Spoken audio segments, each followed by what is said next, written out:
All right, so here we are. Just focus on me for now.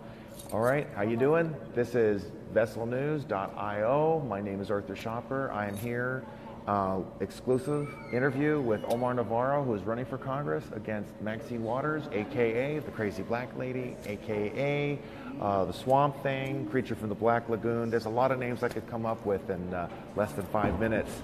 I got a new hat today. No sweat stains, but I'm sure it'll get dirty just as fast as I got the other one working. So Omar Navarro, you got to see this guy. He ran against Maxine Waters last year.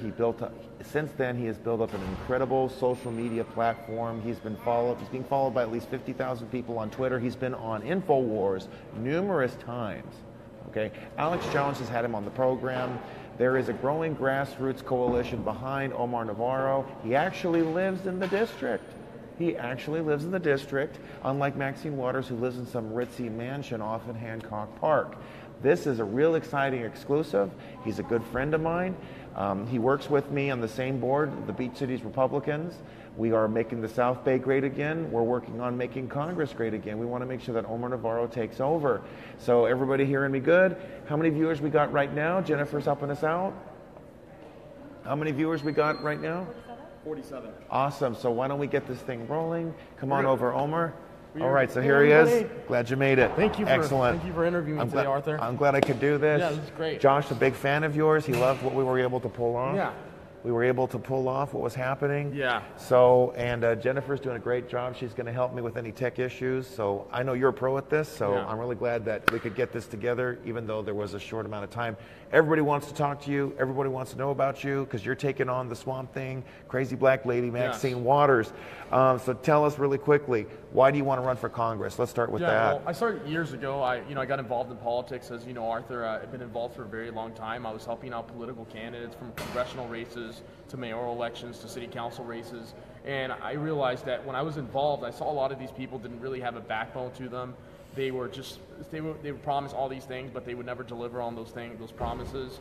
And I got so tired of it, and I said to myself, I want true leaders that are actually going to go through with things. Mm-hmm. So when I saw the presidential race and I saw Trump running, I said to myself, I want to be part of this race. I want to be a part of history, and I want to actually run for Congress, and I'm going to run against Maxine Waters. Got it. And I was very proud to have run last time, and I was unsuccessful, but I still worked really hard, and I did a lot of things. I ended up campaigning more for the presidential race and helping out Trump more because I saw it as more importance in our country to get rid of Hillary Clinton and make sure that we're electing the right person in office. So I devoted all my time, and I set aside, even though during the race, I set aside to help out Trump. I said to myself, if nothing happens this time around, I'll work 10 times harder the next time around for myself. Okay. But this time I want to see the president get in, and I want to see Trump become the president. So you as a candidate, even last year in California, Deep Blue, where the Republican Party was kind of adverse or distant towards Trump, you had no problem running as a proud Trump supporter? Is this true? I was very proud to be a Trump supporter. I supported Trump from a very young age. I read his books. Mm-hmm. So to me, Trump was nothing new to me. He was the same guy he's always been. And I saw the media trying to twist his words and try to change who he is as a person when he's always been that way from day one. And I like that he's a true person. He speaks to people with common sense. He doesn't articulate things in such a way that turn people off. Okay. He's a common words. He uses common words. He doesn't use all these big words, and that's what turns me on to him as a president. So tell me your background. Tell us about your ethnic background because people go for it. Well, my family came from Mexico, from one side from Mexico. The other side came from Cuba, from Havana. Oh, wow. My mom's from Torreon, from northern Mexico. Okay, so your father was he a refugee from Cuba? No. Okay. My father came here when he was 9 years old. He came here by plane. My grandmother is 95 years of age. Wow. So she came here a long time ago, and with my uncle. My uncle lived in Spain for a long time before he came to the United States. Okay. Because he was living there and then got his paperwork here. So. Oh, wow. So it's all they all came here through a legal process. They didn't come here through the legal process or anything. They flew here and everything. It was a different time too. It was a different time. They weren't actually refugees. So you are a Latino for Trump. What kind of a problem do you face as a congressional candidate being a Latino a hardcore Trump supporter and an outspoken Republican in the state of California? Well, you know, I get a lot of attacks online from people, but that's something that comes along with the territory. I mean, if you can't even take an attack, I mean, what kind of person are you? Right. So it's politics. Politics is politics. But at the end of the day, you have to stay true to who you are. Okay. You got to stay true to what you want to accomplish. And I supported Trump. I'm going to continue to support Trump. Wow. Whether people like it or not, I'm going to support the president. We have one side that says impeach 45. I say support 45. Mm-hmm. And who's the one saying impeach 45 anyway? Maxine Waters. Absolutely. Yeah. And to me, it's just incredible. So what is it? Okay, yeah. So what's really important, I think, especially, so Maxine Waters is now pushing this whole impeach 45, impeach 45.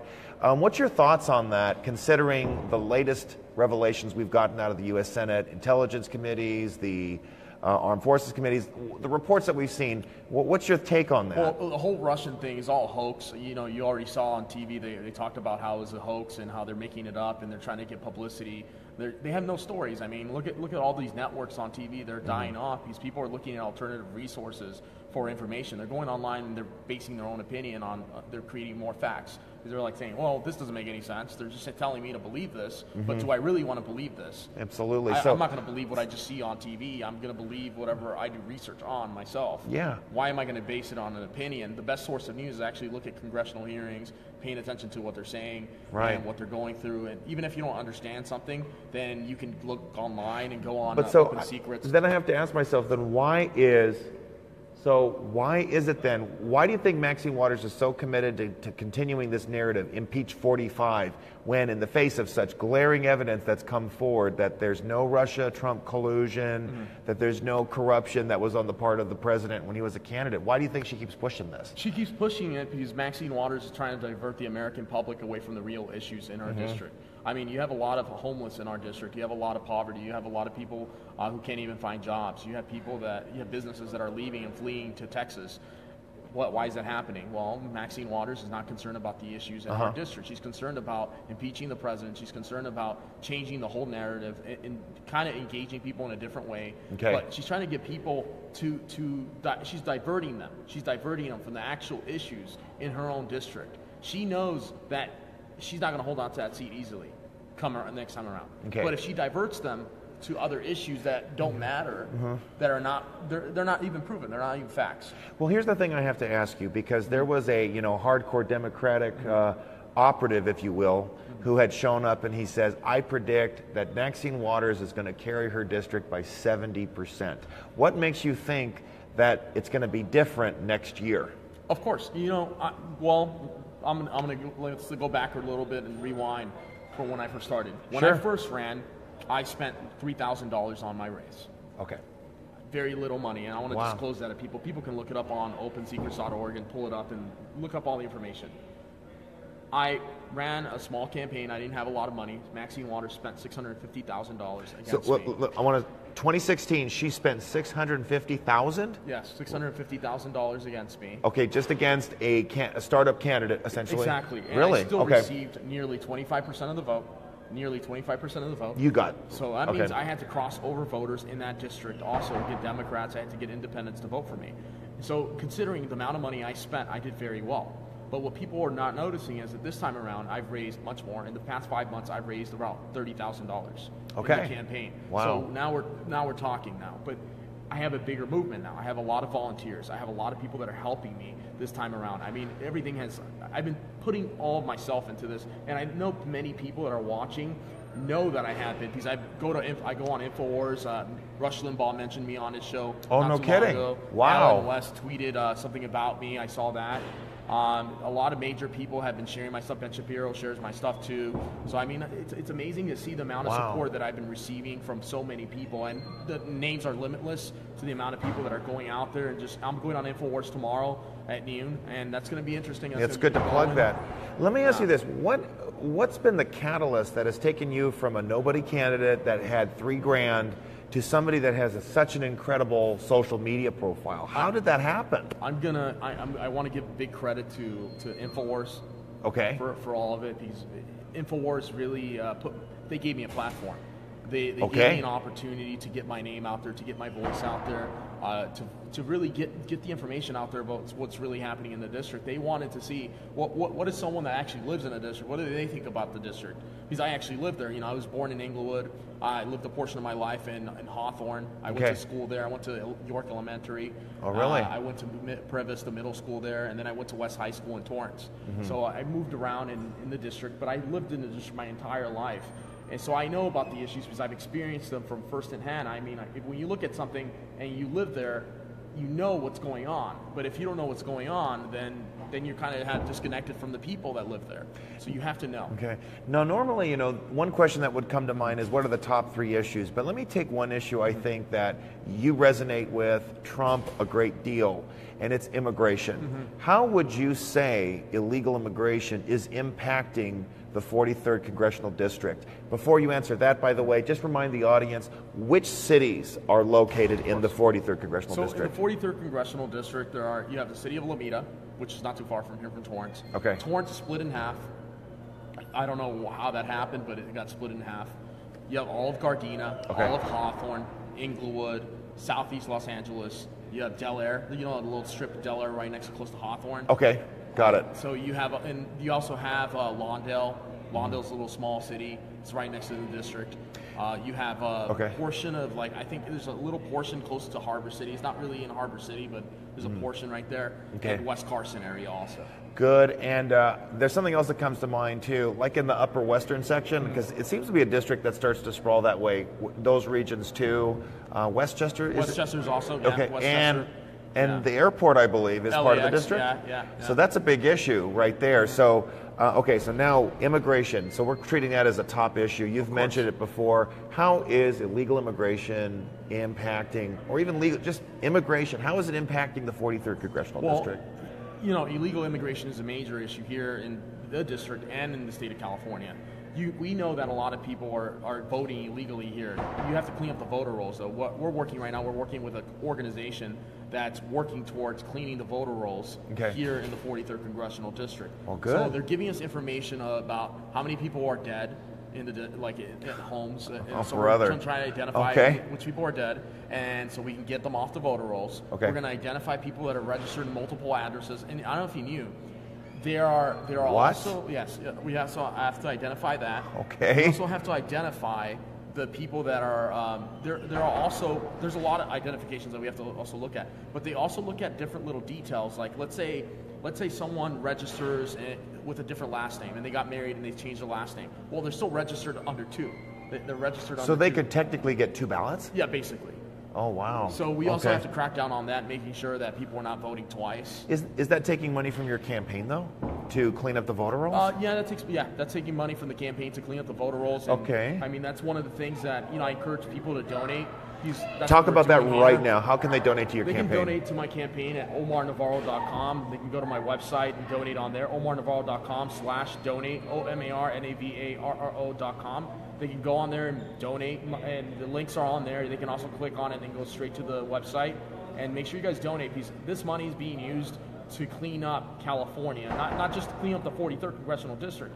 We have to clean up the state of California. How are we going to fix anything in this state if we're not cleaning up our voter rolls? Absolutely. That is the first thing. So the most essential thing that we're doing now. I just wanted to give you a chance to do that. We'll give you another chance again. Back to illegal immigration. How is it hurting the district? Well, of course. So again, you have you talked about the voter rolls. So you have illegals who can obtain Social Securities illegally. They can also go in and vote as people that have passed away. So they can go in there and say, hey, I'm in this person. Even though that person's been deceased for a long time, they can say they're that person, and they can still go and vote. That's the whole point of cleaning up the voter rolls. Because if we do that, then we're able to bring election integrity. That's what I believe. If we bring integrity to the election, we can win the election. So you talk about voter fraud. Tell me about the economy. How is illegal immigration affecting the economy of the district? Let me give you an example. I go around cities in Englewood and Hawthorne, and I see people have these businesses outside of businesses, and they're they don't have city permits. They're just little taco stands that are right there. And what does that do when you don't have a permit and you don't have licensing and you don't pay all these fees, and the food's not even inspected, so they can eat food that possibly can be poisonous. Right. So and also that they're charging the food at a very low price. So let's say there's actual restaurant that has tacos and everything, good Mexican restaurant. actually went through the process and paid all the licensing, all the fees and everything that costs through going through a city and everything. Okay. Well, it's going to put that business out of business. These Okay. people are just going to go think that they can just go around it and not do it the right way. We have to do things the right way. We can't go around the process and do things illegally. Sure. And that's what they're doing. I mean, they're breaking the law. And not only that, we don't know if the people that are there, are they legal citizens or are they illegal citizens? We also have to define that too. Because Okay. we're not sure if they're just people, regular citizens that are doing that illegally without permits. But Okay. what if they're illegals? How does would you say that there's a lot of illegals being hired in the district? You know, I believe that. I believe so. Okay. I talked about how a while back ago how a lot of let's say a lot of wealthier communities, they hire illegals to clean up their homes, to clean their lawns and everything, and they pay them very low wages. And in a sense, they don't treat them with respect. They treat them like slaves. So that's also a problem. People need to look at also illegal immigration as a problem that can also be considered as slavery. Because people can hire these people and then they'll say, "Oh, I'll report. Oh, I'm going to call ICE if you don't comply with what I'm saying to you right now." Okay. So I mean, they can also be treated the wrong way. So people need to come to this country and do things the right way. If they're Okay. doing it the wrong way, they're going to get treated wrong. Yeah. They're going to be treated as slaves. So and let's talk, you were talking about examples. Have you talked to residents in the district? Have they shared with you concerns about immigration? yes, they have. Okay, tell me one I thing. had a young kid from Inglewood. Okay. I'm getting a lot of young people, which I'm very happy about. A lot of young people are waking up, and they're realizing that this whole agenda that liberals have sold them for so many years is no longer the case. And I'm very happy about that. And you know, young Latino guy, he told me, like, basically, I'm tired of seeing my community fall apart. I'm tired of seeing gangbangers all over the place. I'm tired of seeing trash all over the place. I'm tired of businesses leaving. I'm tired of not being able to have a job. I apply at every job and I try to get a job and I want to work and I want to do something. So that's why he's working very hard for my campaign. And he's doing whatever he can. And he This has guy, strong work ethic. and you're saying that he's finding a lot of doors are closed because illegals have taken the jobs? Yeah, and you know, he said his family did things the right way. They didn't break the law. They came here through a process. They took years to come here. Like my family, you know, they took years to come here to this country. My grandparents, and they obtained citizenship, and they took a while. Yeah. My grandmother and my grandfather from my mother's side, they're apart from each other for 4 years. Wow. Oh, so when people play you're separating families card. I'm sorry. My family was separated, and they just knew that's the thing they had to do. I hope you don't mind my emphasizing this. This is really important for the audience worldwide to understand. Okay, you've got people in California of all backgrounds, of Hispanic, Asian, African American. They are just as furious about illegal immigration. This isn't a race issue anymore. And based on what you even just told me, it's no longer a partisan issue. It's an American issue. And you're making the case about how it hurts everybody. Well, you know, it's hurt legal us. Yeah. citizens, legal residents, they're all harmed by this now. And isn't that true? That's one of the biggest reasons you supported Trump? It saddens me because when Trump when he initially came out and he walked down those stairs, he had his announcement. He said that we're getting killed by other countries like China. You know, they're murdering our economy. They're taking jobs. They're taking they're cutting our wages too, also on workers. But if you look at a lot of the employees, And I just want to make sure to go to his website. OmarNavarro.com, And guys. your video is on that website, correct? Yes. So Okay, so you're seeing this live here on Vessel News. You can also see it on his Facebook page, Press GOP, and on his personal page too. He's got a large audience, and it's getting bigger by the day. Want to make sure that everybody's seeing it from all angles. Yeah, Keep going, I'm my very man. happy. So, I'm very proud to be here today. I'm very proud that you're interviewing me. I'm very happy to get my message out there. So let me And stop I'm very from humble there. too. A lot of people are supporting Absolutely, and Yeah. I want to just to show the breadth of knowledge you have about the district. We took immigration off because I find that a lot of candidates, especially conservatives, are hardcore. They're in line with Trump on this issue. So let me give you some. Let me play devil's advocate. I want to see how you handle it. So one of the first things people complain about is they'll say, well, I was 9 years old, I was 8 years old, my mother and father brought me here illegally. I am illegal. What do you say to them? What do you say to that situation? The dreamers, quote unquote. Well, you got to look at it two ways. The family that brought them there, they broke the law. They definitely broke the law. And first of all, they bringing them here. It depends on the age that they brought them to. Also, because those kids are already here and they've already adapted to our society and the laws in our society.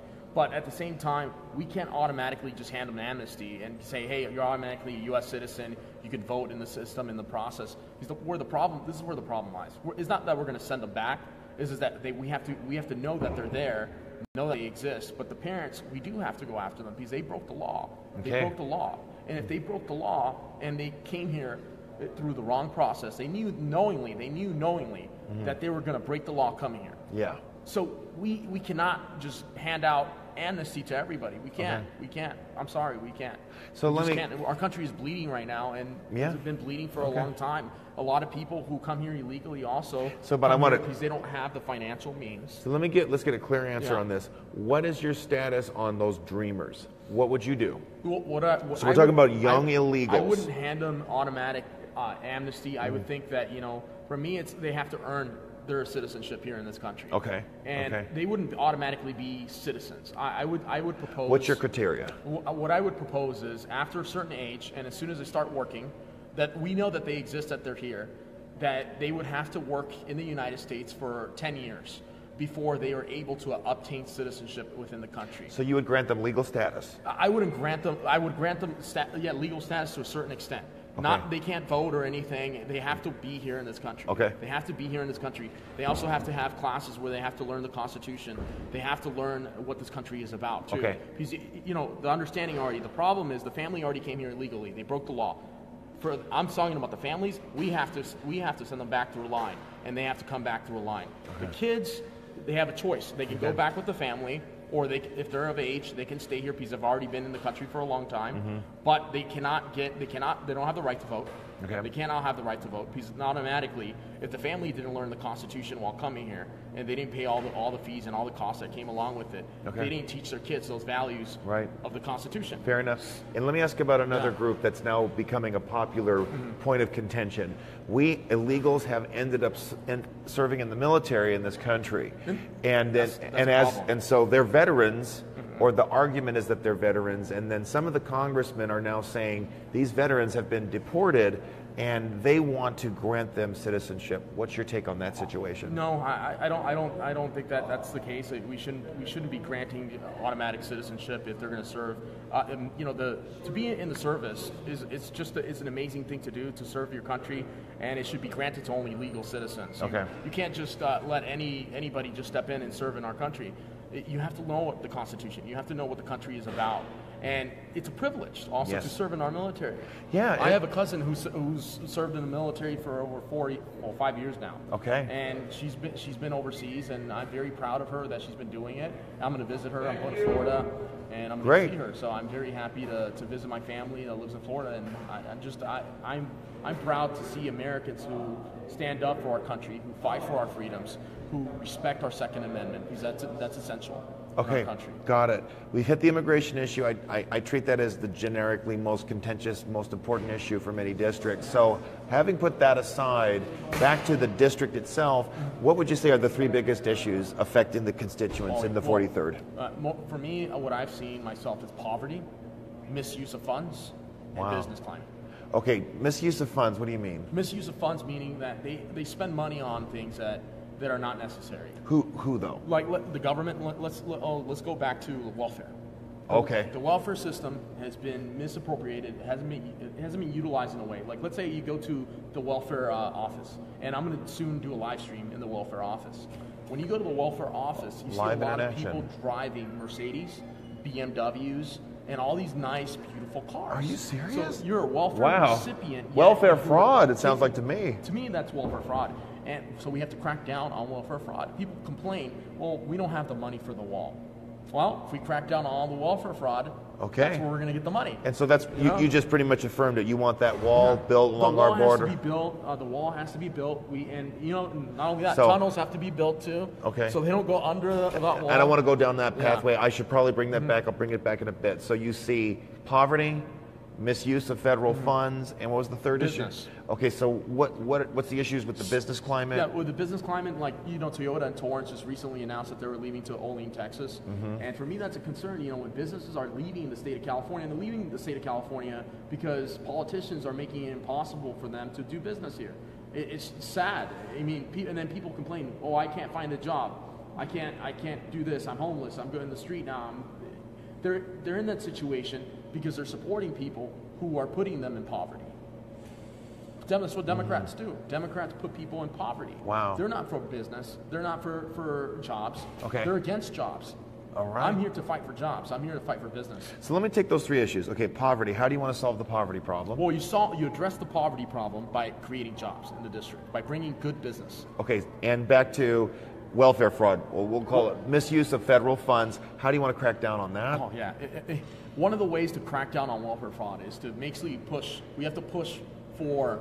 We have to audit them. We have to check what they're doing. What are the recipients? What are the people that are taking the money? Who are they? Who are these people? I mean, we have illegals that can be taking welfare too. That's a problem. That's a good problem. Okay, so there's that. And then we have to also crack down on people who have side jobs that are getting cash on hand. They're getting cash, but they're not really they're not filing taxes. Also, that's a problem too. That's why you have those people driving those Mercedes. Okay. How can they afford a Mercedes? I mean, they have to have some cash business. Wow. So how are we cracking down on that? We're not doing anything. So we have to have people. We have to hire people to investigate. We have to have an investigative team to crack down on welfare fraud. Okay, got it. And we go to the business. What federal policies would you start enacting to deal with improving the business climate? One thing that I would like to do is make sure that we're cutting down a lot of red tape. There's red tape in our district. There are policies like environmental policies that are enacted against business, and one of the things that I would like to work for is to fight against crazy environmental policies that are just hurting business in our state. Like let me take an aside on that. Refinery. There's a bill that's been introduced. It would basically eliminate the Environmental Protection Agency. Would you support that bill? Yeah, of course I would support it. Okay, so that's an example. Yeah. Continue with what else you'd want to do to help the business climate. For me, it's that we have to cut red tape. We have to cut red tape. There's so much red tape in our country that's crippling business, and especially in the state of California, in the 43rd Congressional District. I mean, businesses are fleeing. They're fleeing the state. They're going. Not only that, they're even going overseas because they cannot afford to do business here. We have to push for business. We have to push for it. And the president we have now is pushing for business. He is fighting for our country. We have to put America first. Well, wait a second. Do you have any business experience though? Because that's okay. Yeah, so my background. Tell us about that then. So my background, I worked I used to work for the Los Angeles District Attorney's Office. Oh, really? I assisted victims of crimes. Okay. And that's the first hand where I got in government, and I said to myself, like, I want to do something. I want to make a difference. But when I got involved, I got so passionate about the issues, and with victims of crimes, I was very passionate about it. But I didn't see myself. I wanted to be involved in changing things and actually enacting and changing policy. So I said to myself, look, I'm going to get in politics. I got in politics, but at the same time, I was working. I worked for a company in Samsung. And I was working for Samsung for a while. My job was basically to go run around to different Best Buys and train people on Samsung products. Okay. So that was the first, and it was a corporate job, and it was really fun to do that. I mean, I enjoyed it. I was young. I was only 22 years of age. I was like 24 for 2 years, and then I went to work for Sony because Sony asked me to come back to work for them because I was working for PlayStation. And so you were a marketer, a trainer with the technology industry, and then I at the same time I had a business. I was doing online marketing. So what is your business? Tell us more about that. So my business is Omar Navarro Consulting. Okay. And what I do is basically I market other businesses, and I market nonprofits also, and I market political campaigns. That's how I started with political campaigns. I was working different campaigns. I did it for John McCain when he ran. I was a very young age when I first started doing marketing. Okay. I'm not a fan of John McCain, to be honest with you. Okay. And I'm not a fan of a lot of people that I supported, so that's why I'm here today, and I'm running because... So you will run because if you didn't like what you saw, but rather than just complain about it, you said, I'll jump in and run. It was not more than just jumping in and run. I said, I'm going to jump in and I'm running because I have integrity. I have a backbone to myself. I'm not a coward. And I go out and I just don't sit around. I don't let things happen. I don't let life get by me. I take action. I work really hard. I work very hard for what I do. Are you still doing your business and this at the same time? No, not right now. So you're just committed to the campaign? Yeah, I'm committed to the campaign 100%. I devoted all my time into this campaign because I said to myself, last time I was operating the business at the same time I was doing the campaign. Oh, okay, so that's another thing that's changed. So I said to myself, I diverted myself and I said, I'm going to put in 100% of myself into this campaign. I save money.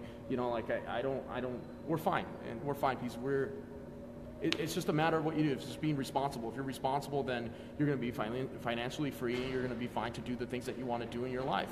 And that's how I can serve in the traffic commission in Torrance, and I have the time to do that. Okay. Not a lot of young people have the time to do the things they want Let's to go do. back. Well, we'll revisit your government experience because I want to do that. So what I'm going to do, we're going to change it up, then we're going to go back to that. So we talked about immigration. You talked about the top 3 policies or issues you're concerned about in your district. What I want to do now is kind of, we could call it speed round kind of, but I'm not going to demand like a one-word answer because that's a little unfair. So we talked about immigration, another contentious issue, and it's being debated right now in Washington, Obamacare. What's your take on Obamacare? Well, we got to repeal Obamacare. Okay. That's a major problem in our country right now. And, you know, we have a lot of problems. We have a lot of problems, and Obamacare was a major disaster in our country. What's wrong with it? Well, the problem that's wrong with it, premiums are going up for a lot of people, and that's one of the biggest concerns. And it hit a lot of people.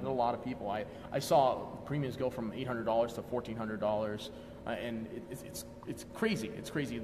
Everybody's getting hit, and not only that, people that don't need health care have health care.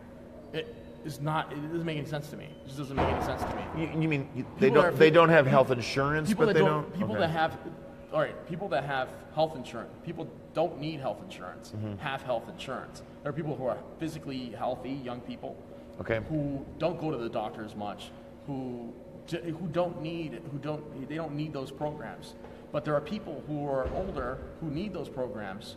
What about them? You know, like, so what I'm looking at is, we don't need to be handing out health care to everybody. We can't, and the government can't be in charge of that. We have to give that to the free markets. We have to let them decide that. Okay. And the prices also. So let's put it this way: Obamacare, repeal entirely, repeal in part. Entirely. Okay, the whole thing. The whole thing. We cannot. We got to get rid of it. Okay. We cannot have Obamacare in this country. We got to have. I'm going to take let the private process take over. Putting this in your place, we're going to go into legislative niceties really clearly. Okay, so we had the American Health Care Act. Would you have voted for it or against it? What had passed out of the House about a month ago? Would you have voted for it or against it? You know, for me, I would have supported whatever Congress. For me, it's like I would work with everybody that's in Congress, and I would have supported in the sense that I have to work with whoever's in government right now. I have to work with them, and I want to work with the administration. And if that's what the president wanted, I would work with the president, and I would make sure I would do everything possible to get whatever the president needs to get done. We have to work with the administration. We have to work with the president. That's the only way we're going to fix our country. We have to fix our country and the issues in our country. I'm so tired of seeing people. So that's with Obamacare. On TV. Okay. I'm so tired of seeing people complain on TV constantly. Okay, offending but let's go back to Obamacare. We see that plainly. You want to work with the president. You haven't told me to take off my hat, so that helps a great deal. Yes, we're making America great again. Rand Paul said, if a bill replaces or repeals 80 to 90% of it, you'll support that too? Yeah, of course I would. That's fine. So you're demonstrating that you're a team player, that you're not going to completely wreck a proposal if it's not in 100% If that's what the president wants at the time, I will support it. But if there's another way to change everybody else's mind and get them on board, I'm all for it. Good. Obamacare was a big chunk. Yeah. I get it. So let's take some other issues. Second Amendment, where's your stance on that? Man, I support the Second Amendment because the Second Amendment protects us and it protects our individual freedoms. I had a friend who was recently stabbed 9 times, and it's really saddening to see that, and if he had a gun at the time, he could have protected himself. And we didn't have that problem today. Okay, so how do we deal with issues like what happened in Aurora, Colorado? The guy had passed the background checks, he got the firearm, and then he let loose in that movie theater. How do we deal with a problem like that, though? Well, we also have to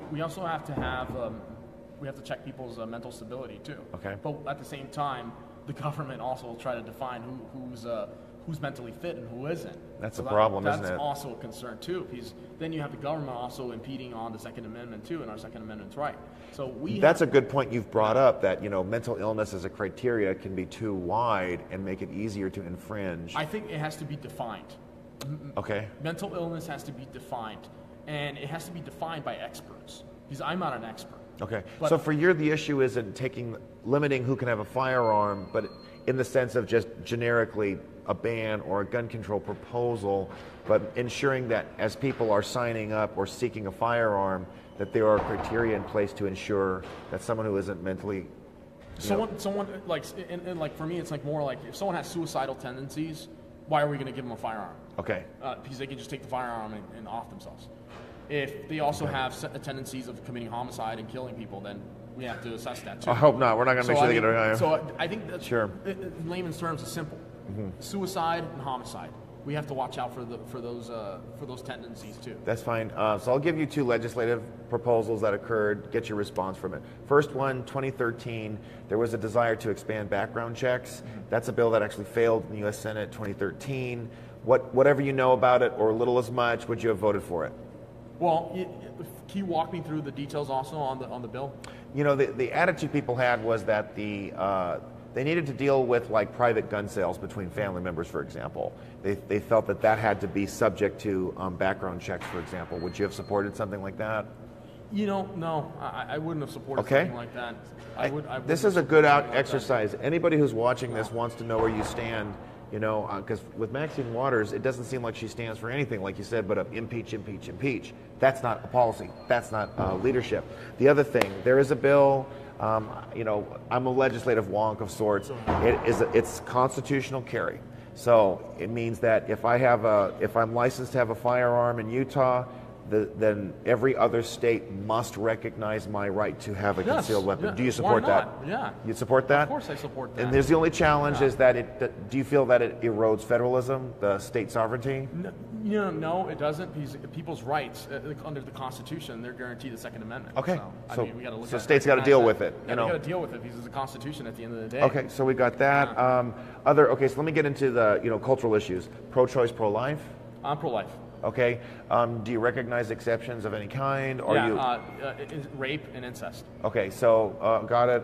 Okay, fair enough. Gay marriage is becoming a contentious issue again. Where's your stance on that? You know, my stance on gay marriage, I don't support the word gay marriage. I don't agree with it because marriage is between a man and a woman. Okay. But I do believe that if we believe in the Constitution, that government shouldn't be involved in marriage. I personally believe government shouldn't be involved in marriage. They should have never called it marriage in the first place. If people want to be together, even though I don't agree with it, they should be able to be together, but under a different name, not marriage. It should be called a domestic partnership. Okay. We should get rid of marriage entirely out of government. We've got to get rid of marriage out of government. Because marriage is a sacred thing. Okay. For me as a Christian, it's sacred. Okay. So if I want to get married and I want to go to my church and get married, then I go to my church and get married, and I consider it marriage at that point. But government should never consider it marriage. They should consider it a domestic partnership. Okay, so just phase that out entirely. We got to respect religion also. As the government, so the idea would be that restore it as a private contract. Exactly. Okay. And we cannot impede on that private contract also. Okay. Because if let's say someone who is gay says, I want to have a gay marriage, and the church says no, then they go around and sue them. Mm-hmm. Well, no, because that's not what they believe in. They have the freedom of believing what they believe in. We cannot force them to believe what you believe in. Right. Because then that's communism. Okay, like imposing a belief on somebody. Imposing a belief on somebody. We got to respect that. At the end of the day, we got to respect people's religious views too. All right. Another issue: climate change. Sometimes it's called global warming. Do you believe in climate change? No, I don't. Okay. No. I just believe that the Earth has gotten naturally warmer, and that's just how it is. It has nothing to do with all this mumbo jumbo that liberals create. It's just this whole false narrative that they've created to divert people from real issues. Mm-hmm. Okay. One more, assisted suicide. I think that's another issue of contention. It deals with state power, protection of life. What's your take on assisted suicide? Because that's starting to gain traction. It passed here in the state of California, even with Republican votes. Really? Yeah. What's your take on assisted suicide? Well, can you walk me through the bill, Martha? Well, just the concept in general is doctors have been, they take an oath, first do no harm.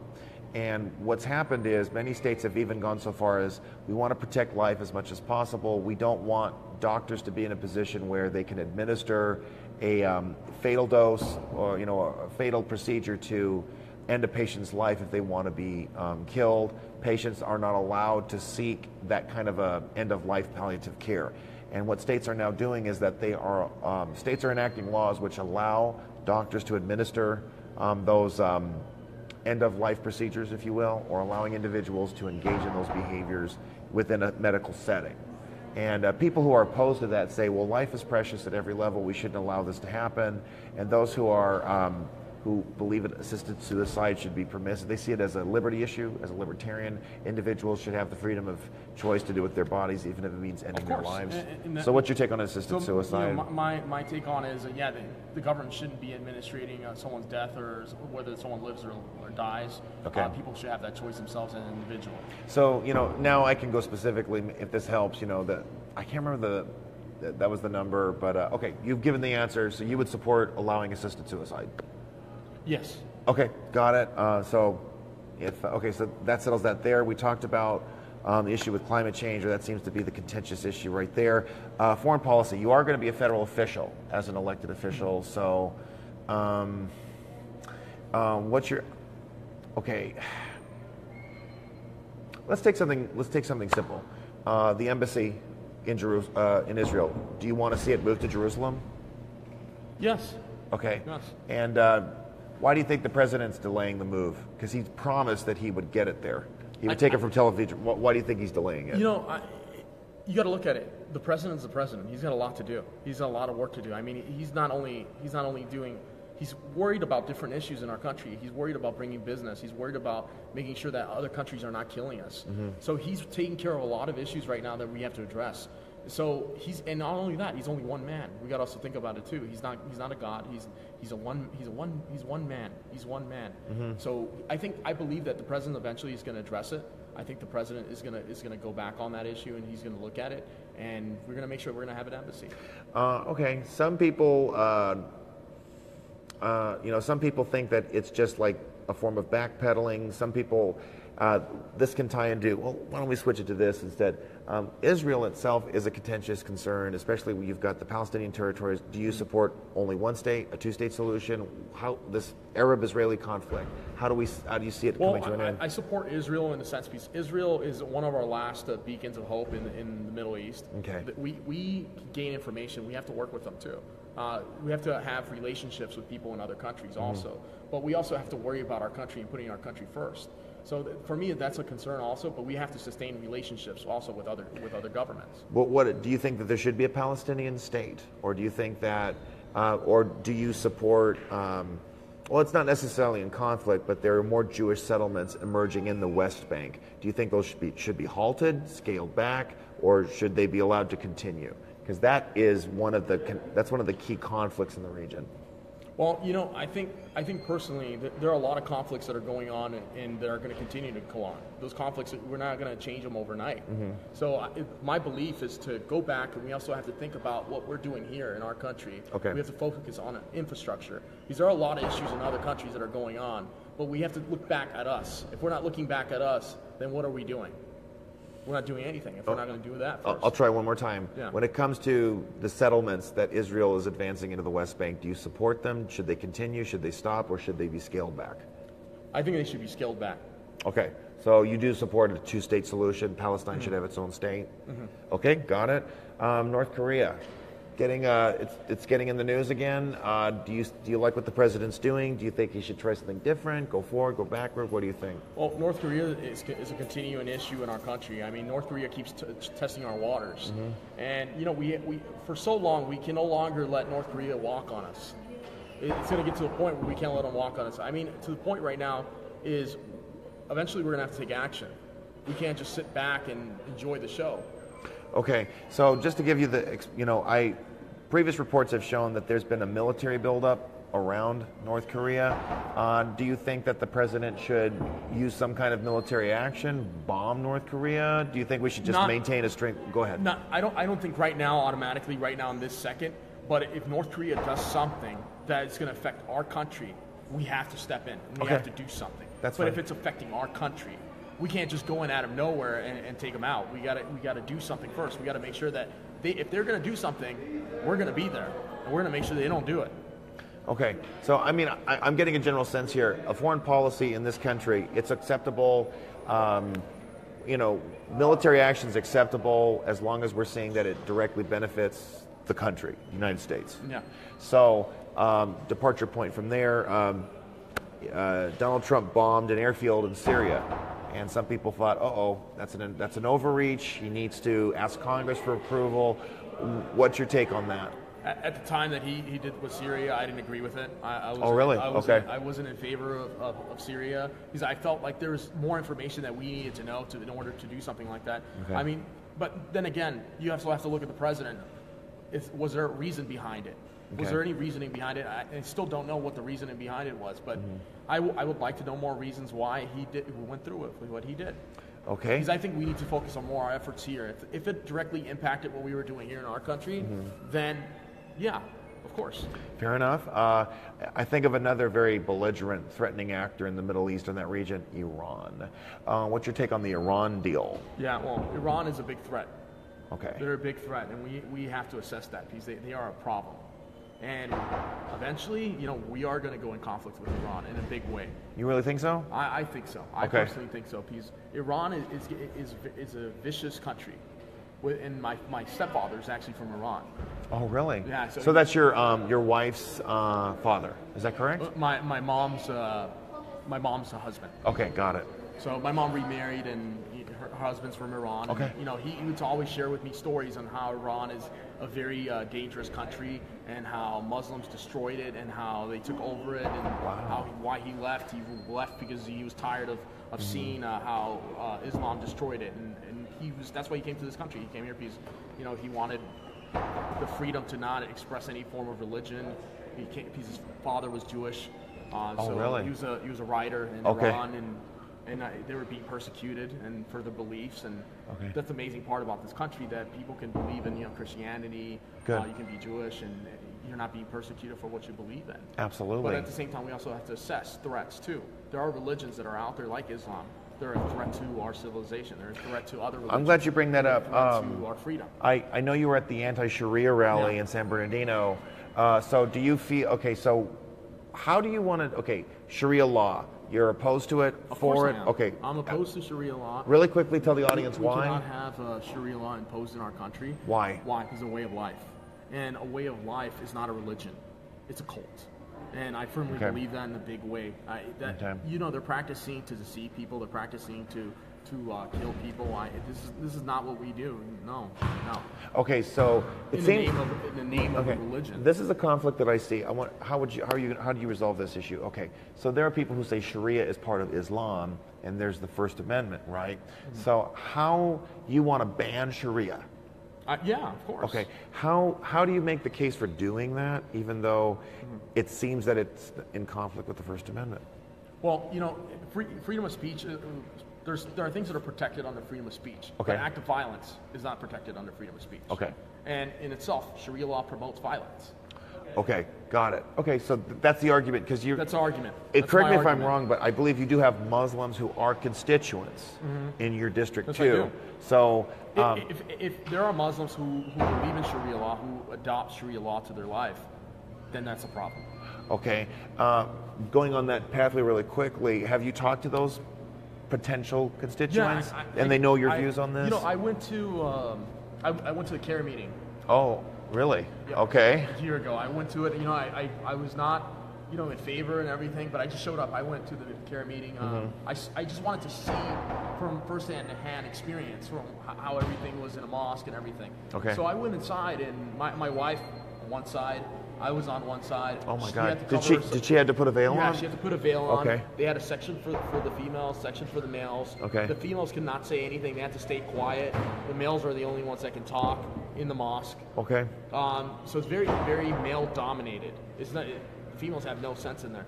Not only that, my wife went to shake one of the imam's hands, and he would not shake her hand. He says, I don't shake your hand. I can't shake your hand. Wow. Okay. So, and not only that, after we went to eat, men eat on one side, women eat on the other side. Oh, wow. So, when people express women's rights, where are the women's rights in Islam? Okay. There are no women's rights. Okay. You mentioned, So, that's, would you say Islam itself is a problem, or is it radical Islam? Radical Islam is a problem, but also people that believe in Sharia law and adopting Sharia law, that is a problem in itself also. And I must throw this in, Maxine Waters. What is her relationship with Islam, Sharia? Well, I believe that Maxine Waters is in bed with the Muslims, And Okay. especially, she supports Sharia law. She wants to adopt Sharia law in our country. She wants to work towards adopting it here. I say no to that. I say we're not going to have that here. Wow. Not going to happen under my watch. It's not going to happen under my watch. That's a big issue. It's not going to happen under my watch. It's becoming a more, that First Amendment borderline, at what point do we start drawing the line? That's a real tough issue, and it's a federal issue. I draw the line there. It's a serious issue. Very serious. Okay. Let me switch from that. So, as you know, the travel ban was reinstated by the Supreme Court. There will be a full hearing in October. I was very happy to hear that. Okay. Very happy. We have to vet. We have to vet people who are coming into the country. Okay. We got to make sure they're not radicals coming in here committing crimes. I think a lot of people don't realize is that you have a lot of people who come I'm not sure if you saw this, but I saw in the Department of Homeland Security, and I was looking at briefs and stuff like that. I saw that there are known terrorist groups that operate over in Mexico. Oh, wow. And they're being protected by cartels. No They're kidding. being protected by cartels. Wow. And the cartels are getting greased by these. Another reason we need to build that wall. Exactly. It's not just to protect us against illegal immigrants. It's to protect ourselves against terrorists that can come into our country. Wow. That's why we need to vet people. Okay. We need to vet people because we need to protect ourselves. Absolutely. If you want to protect your families and you don't want your families to die, I would definitely be for protecting our border. Okay, absolutely. And vetting people. We have to vet. I have to tell you, you have outlined some very clear-cut, conservative positions. But the registration is 19% Republican, I believe, in your district. Yeah. How are you going to appeal to independents and Democrats, especially in the wake of the fact that previous elections have shown Waters winning 70 to 80% of the vote? Let's go back to that. In the district, we're working hard right now also. There's another thing. Besides addressing the voter rolls in the district, we're also addressing, we have to register voters. Okay. So we have a plan right now. We want to register 50,000 new voters in the district, Republicans. Okay. So our goal is to bring up the registration. And that's how the winning plan is: addressing the illegal voters and addressing getting new voters. Okay, but here's the thing: you still have a lot of legal voters. How are you going to convince Democrats to say, I voted for Maxine Waters for 20 years, This is what I asked 17 years, 16 years. If How do you get them to vote for you? If I go to Inglewood, if I go to Hawthorne, okay. I tell them, are you happy with the trash that's all over your community? Are you happy with the gangbangers that are in your parks? Are you happy with the situation you're living? Are you happy that your property values are not as high as it should be? Okay. Are you happy about these things? Okay. And you have to go after issues that matter most to them in their communities. But how is that Maxine Waters' fault, and what do you propose to fix that? Yeah, it's her fault because she's been in office for 27 years. 27 years, not accounting for her being in the state assembly for 8 years, so more than 35 years. Okay. So if someone's been in for 35 years in public service, and you don't see the community getting better on a business level, because businesses are not inclined to fix their business. They're not inclined, if a community is so broken, they're uninclined to even fix their business, to even fix their, I'm not sure if you've seen some in the district, you'll see business owners that don't even fix their parking lots. They're totally destroyed. They don't even do anything. They don't even do repairs in their own business. I saw it in Hawthorne. I went to the Hometown Buffet on Hawthorne Boulevard in Hawthorne, and across from the old mall that used to exist there. I saw that that mall has been closed for over 14 years. No one has done anything with it. Why isn't there a proposal? Now there's a police department. It was shut down because of the gangbangers. Now there's a police department across from there. Why aren't they doing anything possible to open that mall up and get someone to open it up, bring business there, attract, and that way the citizens there have things to do. Not only do they have things to do, they have a business, they create jobs. It just brings a better community. It's good for tax growth also for that community. Okay, but we're going back to how you feel that this is a message of 27 years of Waters has given you nothing. Nothing. So they're saying, give me a chance. You're saying, give me a shot. All I say is, this is what I say. I say, Maxine Waters here, Omar Navarro is here. Okay. I'm here to work for the people. Maxine Waters hasn't been working for the people. Okay, got it. Don't you think, though, that your strong attachment and support for the president isn't that going to hurt your? No. Okay. No. And I'll tell you why. Because the last time I ran, if you look at in my race, the last time I ran, and you look at every precinct that I was running in, if you look at my votes, I got two times or three times more votes than Trump did. Okay. Really? Look it on on LA Vote. You look it up on there. Really? Okay. Votes so you exceed the president. So I exceeded the president also, and with the same message. Okay. Same message. My message was the same, and I didn't change my message around. It's just a matter of who delivers the message. So it's just a matter of changing the perception of people, and you have to have conversations with people. See, I'm here. The president obviously wasn't here, but if you're here and you're changing that message, you're getting that message out there. People want to have a relationship with their representatives. Yes. They do. And one of the things, by having a relationship with people, you have to show up. You have to be there. You have to have that's engagement we need to have. Okay. Like, I'm having some rallies coming up in Lomita, the district. I'm gonna have another one at the Palos Verdes Bowl. Because I'm fighting for family. That's my whole goal, is to fight for every family in the district. Okay. I want to fight for families that have lost kids to illegal aliens. I want to fight for family that has lost family to gangbangers. I want to fight for family that that's tired of seeing their communities being run down. I'm tired. That's what I'm fighting for. I'm fighting for a family in the district. I'm fighting for every family. Would you? We've got a lot of reports are suggesting that anti-Maxine has found a new way to connect with young voters. That's not true. That's not true. Okay. Tell me about that. That is a hoax. Because you're telling me that you're relying on a growing wellspring of young voters helping you. No, but this is not true. Because if you look at the majority of my volunteers and all the interns that are helping my campaign, I had 90% of them are all millennials. So when she says that she has the millennial support, it's not true. Why is there a millennial also running against her? Because I'm a millennial also, if you classify me as a millennial. Okay, got it. I mean, that's the question. Millennials challenging her. 90% of my volunteers are millennials. Okay. I don't see the support she has from millennials. I don't see that. Okay. Got it. I mean, mines are taking action. All right. They're working hard. Sounds good. So, just really quickly, tell us, just wrap us up. Tell us a little about yourself, your family, and I'm very proud to come from a single mother. My mom got divorced at a very young age. I was 7 years old. My mom separated from my father, and my mom worked very hard in her life to provide for me and my sister. Okay. I live with also my grandparents. Oh, you have a sister. Okay. Yeah, I have an older sister. All right. I lived with my grandparents for 4 years of my life, and my parents were through a divorce process. They didn't want to put us through a hardship. I lived with my grandparents who were Cuban, and I learned a lot from them about politics, and they're the ones that really got me engaged in the political process. Right. They taught me a lot about communism. They taught me a lot about getting involved in the political process and making a difference in your own community. They always said, if you want to actually change things, you have to take action.